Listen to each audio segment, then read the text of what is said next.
Warning: the following presentation contains information that might contradict what you have previously heard, or believed to be true, about how the human body works, and contains material that is not suitable for closed-minded individuals. Enjoy! So thanks for joining us today. We got a little bit of a change in topics here. We're going to talk a little bit about some mental health issues. Ricci's joining us again. Thanks to her for hopping in and joining the conversation. Just so that everybody's aware, we are talking about some mental health issues. We will bringing up some signs and symptoms of various issues. Please note that we are not your primary healthcare professional, and if you think that you have any of the issues that we are bringing up, please raise them with your own primary care physician or primary care provider. Okay. Would you like to start us off? Sure. Well, I'll introduce. So we are going to talk a little bit about attention deficit disorder, attention deficit hyperactivity disorder, in terms of some brain activity issues and some kind of, I don't know if we want to call it societal issues, social issues as relates to it. Because we were talking before recording the other day about there was a lot of stigma that came to a lot of the mental health issues that, I guess, for lack of a better term, is been lost over the last generation or so, where we've become more accepting of neurotypical, neuroatypical behavior patterns, whether it's attention deficit hyperactivity disorder, attention deficit disorder, autism spectrum issues, bipolar issues. Those issues have become more accepted, but there's a kind of a catch-22 of that acceptance. And so, once again, we're going to talk about some signs and some symptoms of attention deficit hyperactivity disorder. But a lot of people will say, oh, I also exhibit those things. Right. I'm doing a research analysis project for psychology, and my topic is about the trend that's been going on about ADHD, and like, who has the right to say they have it? Because now everyone's popping up saying, oh, I have ADHD, I have ADHD. Like, it minimizes like us who actually do have it. So there's just a lot of issues about that, I feel like. Yeah, and once again, it goes back to the acceptance issue in terms of willingness to accept it. The other thing that we've seen in terms of an epidemiology trend is almost a rush to diagnose attention deficit issues in young children within the classroom. When we look at attention deficit hyperactivity disorder or attention deficit disorder, there are distinct signs and symptoms that you have to exhibit, and you have to exhibit depending upon which category of signs and symptoms we're discussing. You have to exhibit a minimum of 6 of the psychological and 6 of the behavioral consecutively over 6 consecutive months in order to have the diagnosis come into play. A lot of times what ends up happening, this goes into the whole attention span issue. And so people think that, oh, I have bad attention span, so I must have attention deficit issues. But it's not about attention span. Yeah, that's exactly what I put in my analysis. Like, part 1 is some people just claim they have ADHD because they have difficulty focusing or they're disorganized. But it's a lot more than that. Correct. It's a lot more than that, and a lot of it has to deal with the fact that we tend to, and by we I mean society-wise, tend to overwhelm our schedules, thinking that we can do more than what we are actually able to do in a 24-hour period of time. And then we lump sum on with all of this, and once again, we're kind of contributing to it with this recording. Is there's so much out there in terms of information that we all want to get a hold of and learn from and have access to. And when you have all this information out there, when you have all this content out there. It's kind of difficult to figure out, okay, what's important, what's not important, what should I spend time on, what should I not spend time on? Mm-hmm. And then we don't teach very good management skills. Right. If you think about your schooling, Mm-hmm. very few elementary teachers teach you time management skills, teach you organization skills, how to do a day planner. Almost no high school teachers teach you to do a day planner or a weekly planner. Right. And then you get into college, and we expect you to have mastered those management skills, and you haven't been taught those management skills. Hmm. And since you haven't been taught those management skills, it's very hard to all of a sudden time manage correctly. Yeah. And what ends up happening, it goes into something that a student brought up a while ago, is that as a student, you don't want to metacognitively analyze yourself. You'd rather look for fault somewhere else. You don't want to. Can you elaborate more on that? Sure. So if something goes wrong, Mm-hmm. You don't want to look at, okay, what am I doing? What can I do better? It's the professor's fault. Oh, it's the teacher's fault. Oh, it's and so in part of understanding the organizational skills that are necessary is understanding and being open and willing to do what's referred to as metacognitive analysis. Look at what was my fault. Right. Oh, I got a bad. So we use tests because that's what everybody goes off of in terms of gauging learning, even though you and I have had this conversation multiple times that tests don't mean anything and grades are arbitrary at best. Right. But you get a bad test grade.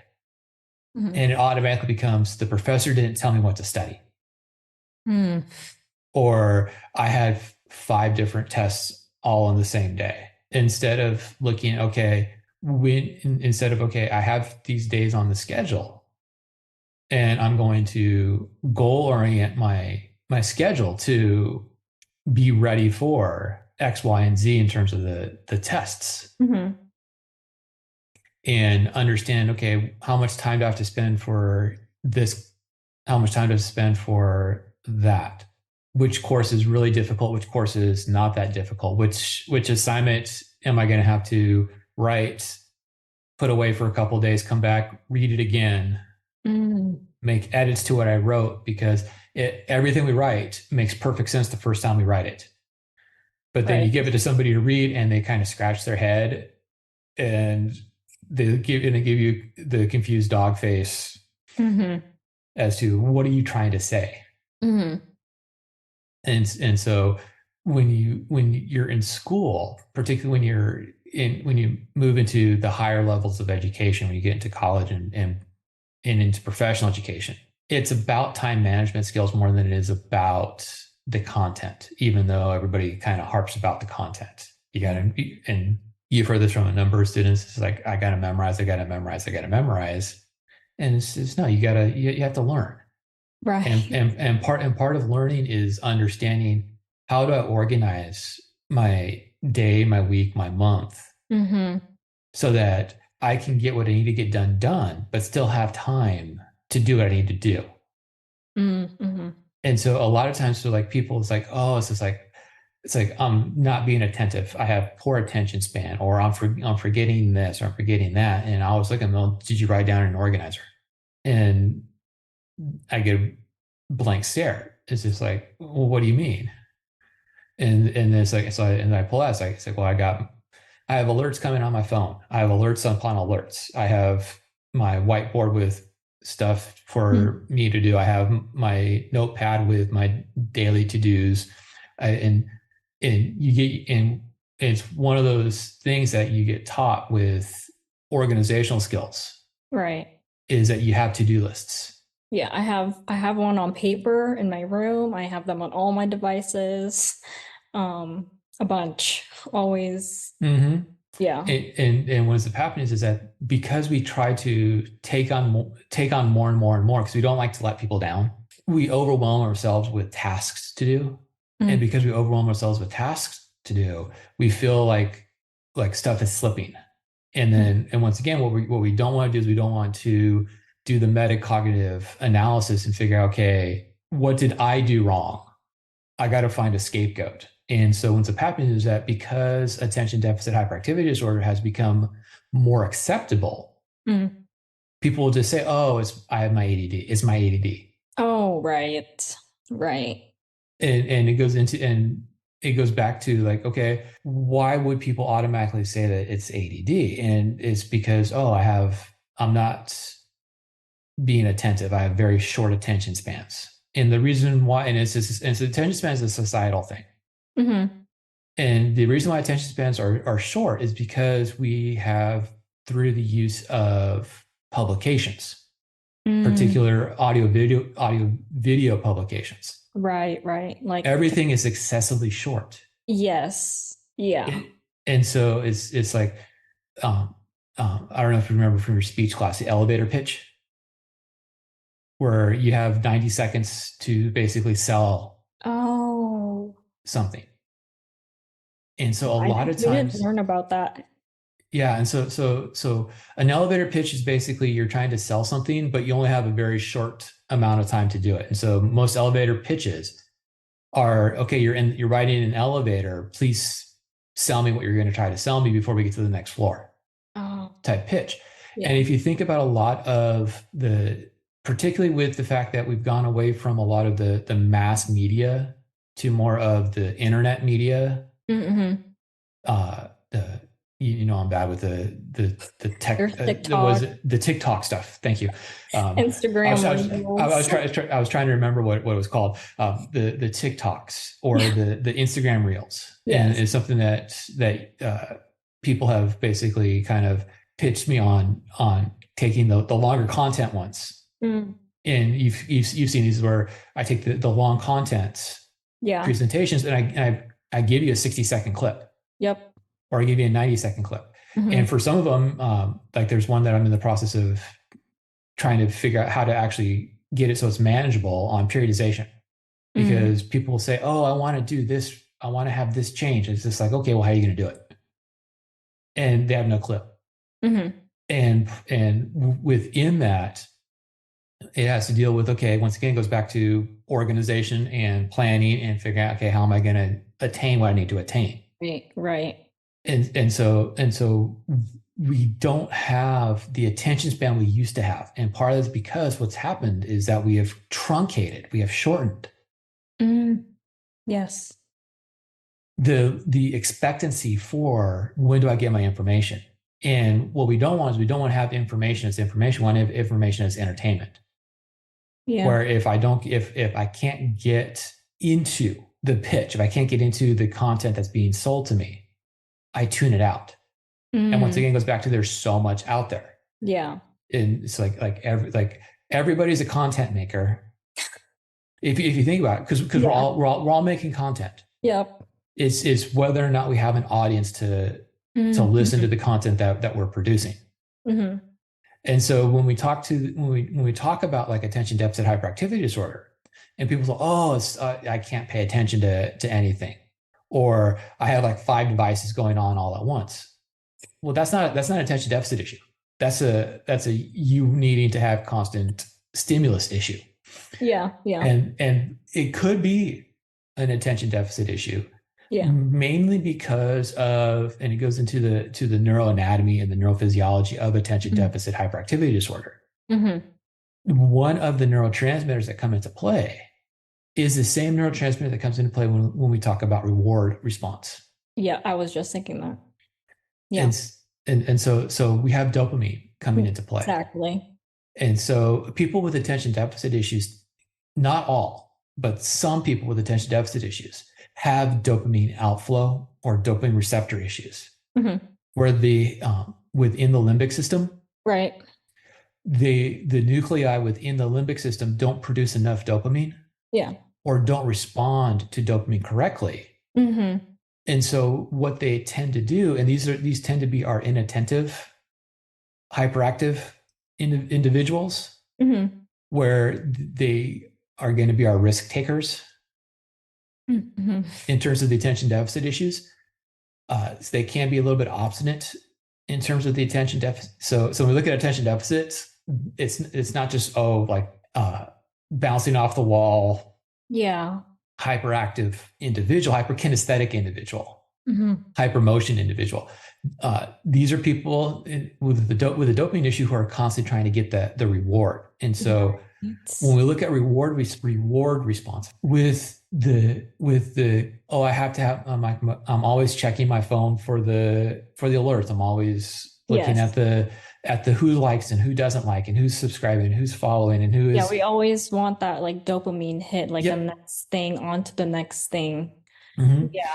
And so when we look at the attention deficit issue, if we look at some of those 6 qualities that we have in terms of the cognitive effects within the attention deficit issue, most of those 6 qualities are going to be linked with some sort of reward response or prefrontal cognitive effect. And a lot of times when it happens, and this goes into the not really a misdiagnosis, but a misapplication of the attention deficit issue within children.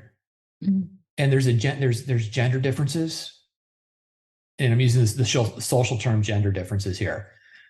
There's differences between male, female, neuroanatomy, neurophysiology that leads to underdiagnosing of attention deficit issues in girls and overdiagnosing of attention deficit issues in boys within the elementary school age group.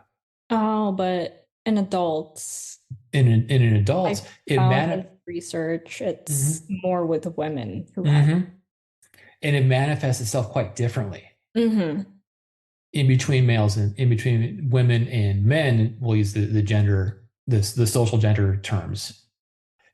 In between men and women, it manifests itself quite differently. And there's a huge difference in the manifestation that we see in between the males and females. If we look at that differences that we see in terms of, okay, what are the symptoms that I might be presenting with? And so when we look at, okay, what are we going to see in terms of that symptomality, the signs and symptoms that we have within the individual with attention deficit hyperactivity issues? We have time management issues. Yes. We have inability to control emotions. Yeah. There's also rejection sensitivity dysphoria, which I have. And that emotion, the emotional issues, the rejection and the rejection sensitivity issue, leads to stress management issues. Yeah, you have inattentiveness issues, and the inattentive issues is about interest more than about distractions. Exactly, and like growing up, I've always been like a hobby hopper. And not stay focused on one hobby. I'll be there for a while and I'll fixate on it for a while, and then I'll get bored and just jump into the next thing. And so you have those factors coming into play. You tend to have problems listening to others. You become distracted, but it's not like I said, and we've talked about this before, and I've kind of mentioned it previous in another discussion piece.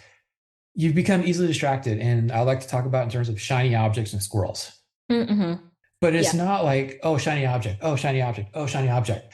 I didn't bring this up. Someone else brought this up. I don't know if you remember the Pixar movie Up, the golden retriever Doug. Yeah.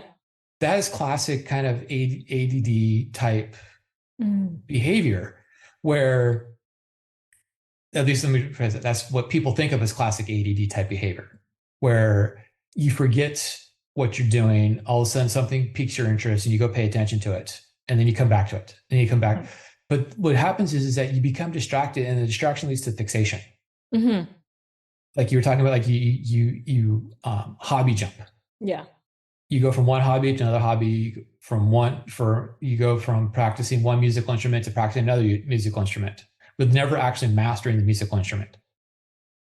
because you become intellectually bored Yeah. with it. And so when we talk about like attention deficit issues and the inability to, or the ease by which you become distracted, the inattentiveness that people think that they have with attention deficit issues, you're not inattentive. You become focused on one minute aspect of this new stimulus. Mm-hmm.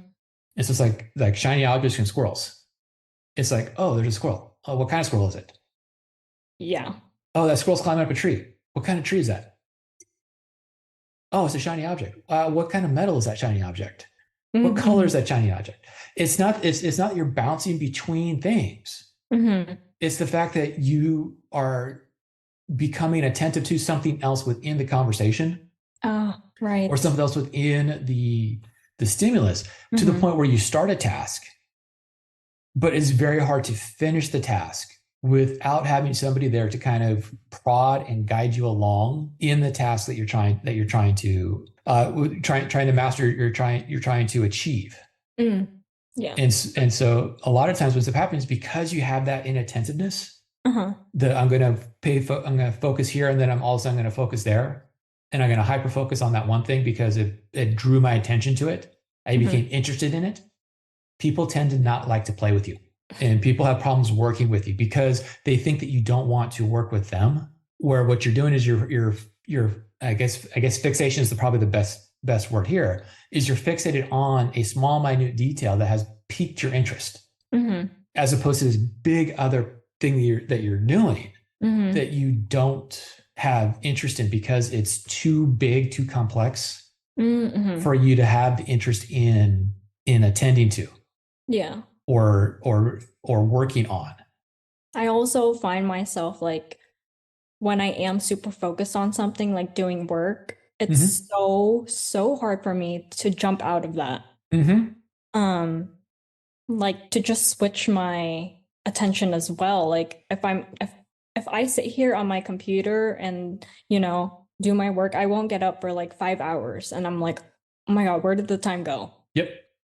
And it's hard to switch out of that. Exactly. It's hard to switch out of that. But at the same time, people with attention deficit hyperactivity disorders need to have kind of white noise in the background, but can't work in a hyper kinetic workplace. You can't you can have stuff happening, but you can't have too much stuff happening. Yes. And so like people like, oh, I have attention deficit issues. I have to do like 5 things at once. People with attention deficit issues don't do 5 things at once. Multitaskers might try to do 5 things at once. Yeah. People with attention deficit hyperactivity disorders are not very good multitaskers. Yeah. They will try to be multitaskers, but stuff will slip, because what they'll do is they'll hyper focus on one task. They'll think they got it done, and they'll move to the next task, and they'll hyper focus on that, and they'll think they got it done, and they'll move to the next task, and then they'll come back and revisit the tasks that they have started and realize that nothing ever got done. Yeah, and I'm like, oh, I forgot about that, and I was supposed to be doing this, but I find myself in that position. Yep. And so people and once again, people will say, oh, I have attention deficit issues because this is like, I'm bouncing. It's like, no, there's more to attention deficit issues than just being able to be attentive to what's going on. Thanks for listening. Hopefully you got some insight into attention deficit and hyperactivity disorders and some of the causes that might bring it about, as well as some of the issues related to the social stigmas or social acceptances that take place around neuro and neurological issues. If you like what we're putting out, please make sure that you go ahead and subscribe to the publications that we're doing. Please make sure you like if you also enjoy what we're putting out there. It helps us out with all the algorithms